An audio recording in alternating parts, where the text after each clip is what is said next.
Okay, the next book I read, if you haven't read it, what are you doing with your life? 0, 1. Let's get started. Hi, welcome back.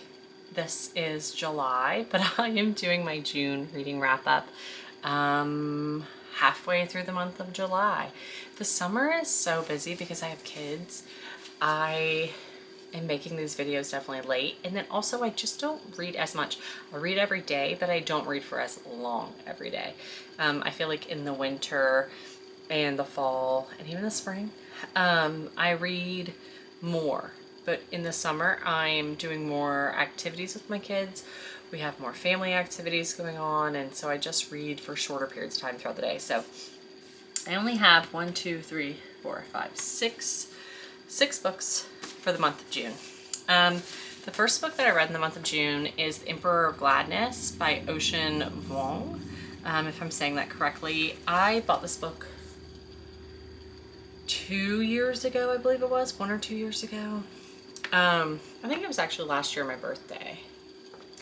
This book was dense. I think that if I would have read it fast, I would have missed a lot of what the story was trying to tell me. Essentially, this book starts off, so it's not really a spoiler. It's also in the blurb. This book starts off with a boy on a bridge, and it appears as though he's going to commit suicide. There's an elderly woman who can see him from that bridge, and she's like waving at him. It's in kind of like a rundown town, like one of those towns that's like close to a bigger city, but you know, isn't as economically well off as that bigger city. And this is his story after he met that older woman, as well as his journey with addiction and depression and family differences. He is Vietnamese and also touches on some of, I guess as well, the older woman she was Russian? I believe she was Russian.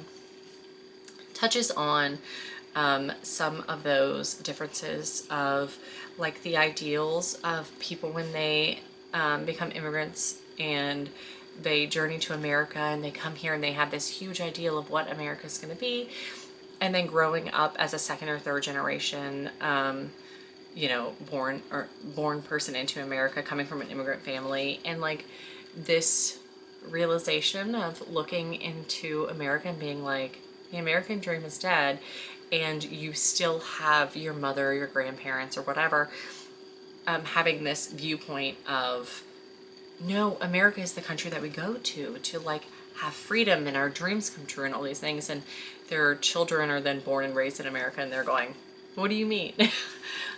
So it touched on a ton of stuff, and that's why I say that I think if I would have read it fast, I would have missed it. I really could reread this book for sure several times, and I think that there's still so much. It's a case study of a lot of different characters throughout this book, but it's all through the eyes of this boy.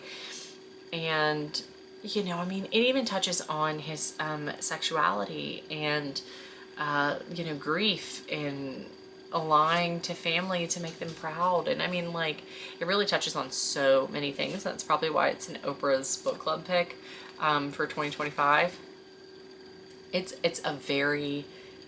is written in a way that it is so easy to read, but when you actually look at these people's lives, it, allows you to have an internal discussion on how you view things around you, on how you view other people and what they're going through. And I think it's a fantastic book for someone who is looking to have like a really empathetic read.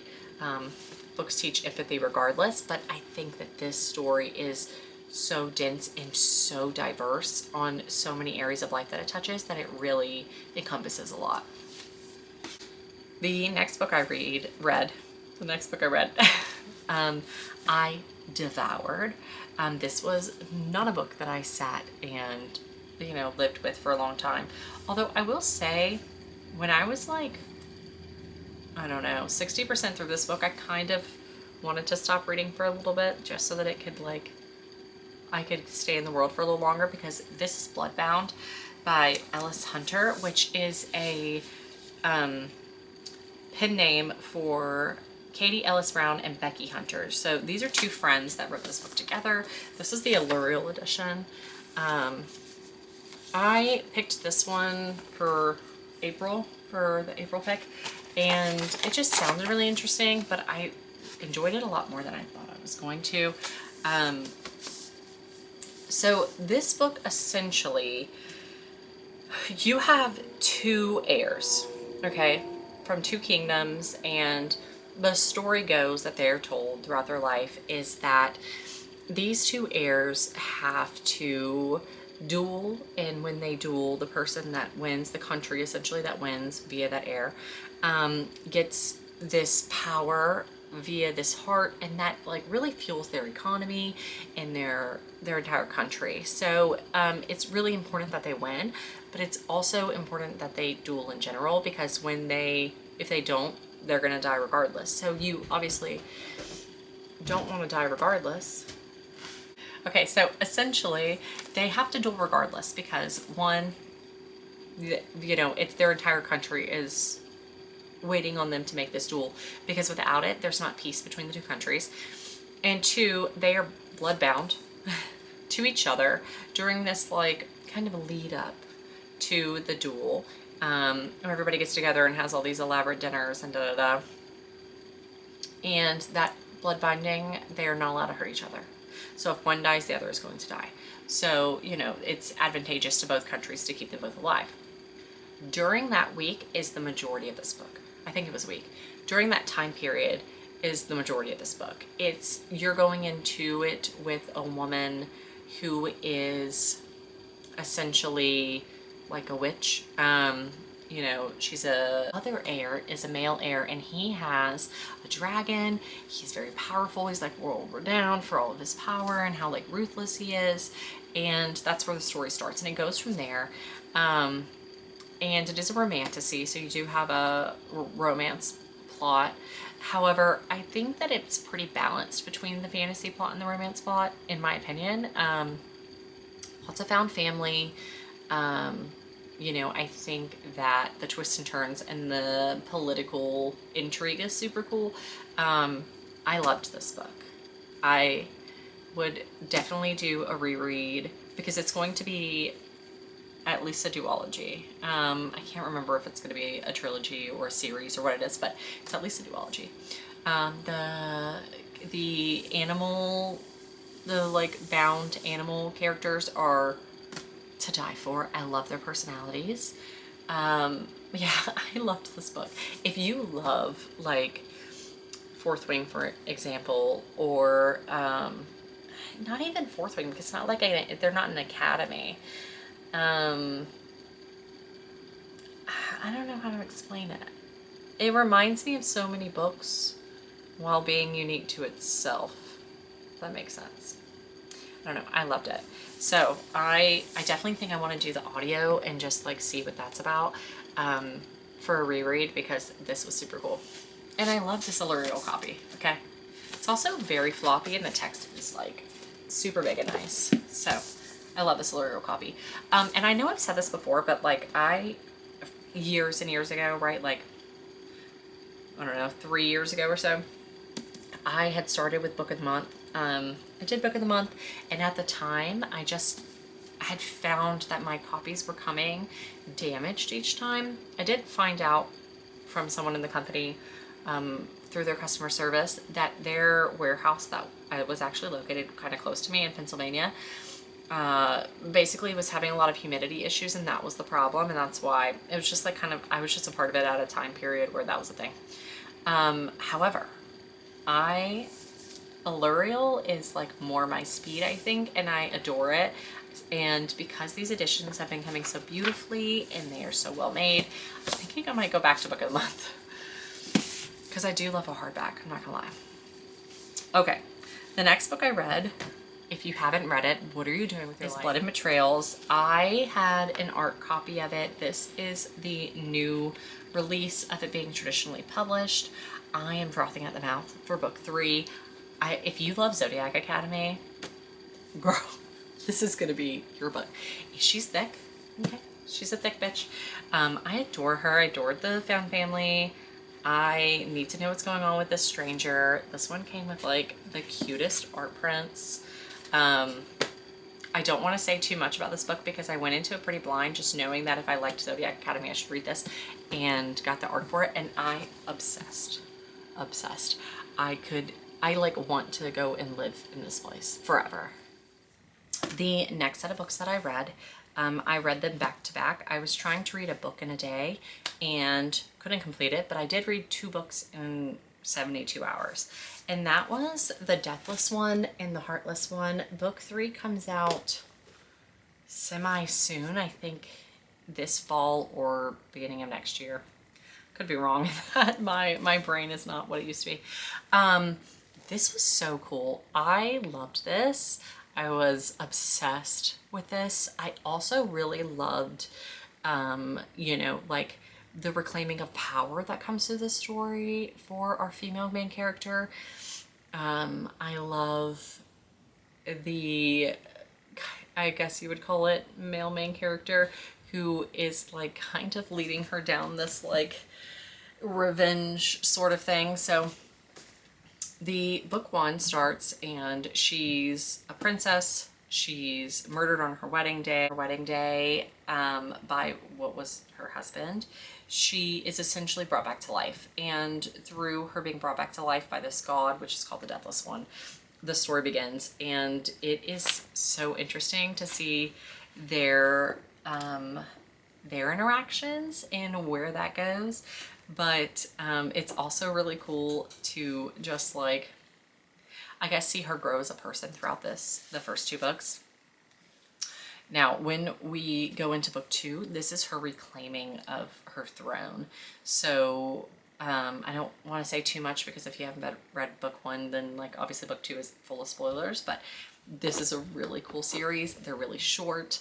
They are like spicy, they are adult, but like in general, like if you love like a female rage with like a male main character in the background that's like essentially a shadow daddy like egging her on, you'll love this. The last book I read was The Night Prince. This is the Fairy Loot edition. I went into The Night Prince very much Team Blake. And I know that that is not a popular opinion, but I was. And I remain Team Blake. I don't know what to tell you. I love Callum, but I don't know. I just feel like Blake maybe is what she needs. Okay. I'm not going to go too much into The Night Prince because if you haven't read The Wolf King, it would obviously be spoilers. This is book 2. The Wolf King I adored. I did it by audio, I think at the end of last year, like fall or winter of last year. And I waited around until I kind of had the inkling to do The Night Prince, and I loved it. I appreciated the twists and turns because initially when I started reading this book, I was like, I don't know if I'm super interested. Like, I kind of get that we have some like intriguing political plots going on, but I don't know if it's enough to hold my attention. And then all of a sudden I was like, okay, I love a lore.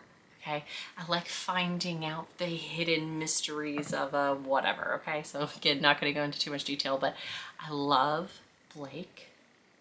Okay, I love Callum, but I love Blake, and I know that she's not gonna end up with Blake, but whatever. I love Blake, and I loved The Night Prince, and I'm really excited to see where I believe it's called Wolf Queen is going to be and where it's coming from next. So.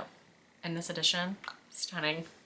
So happy I was part of that pre-order to get this edition. In July, I am all over the place. I'm not gonna lie. I am reading books that have been sitting on my TBR for a long time. I'm arc reading books.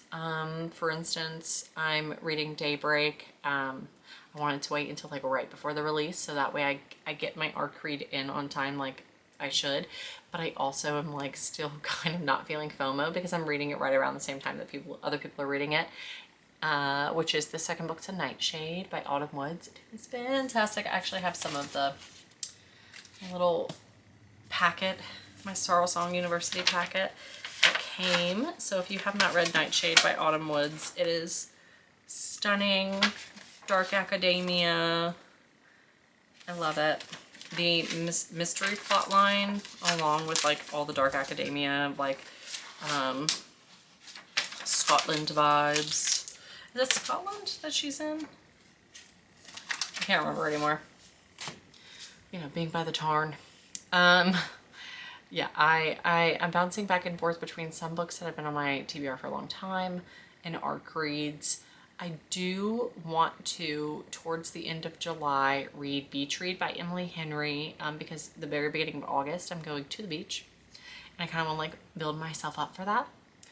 I want to read When the Moon Hatched because I was like, I think I'm gonna love this. It's so lyrical. I'm gonna pick this up, and then I'm gonna go ahead and buy The Ballad of Falling Dragons, and I just haven't gotten around to it. I have been reading a ton of YA lately because it's just whimsical. Something that is really like on the forefront of my brain this July is I loved around July every time I'm always like, I want to watch 2000s movies.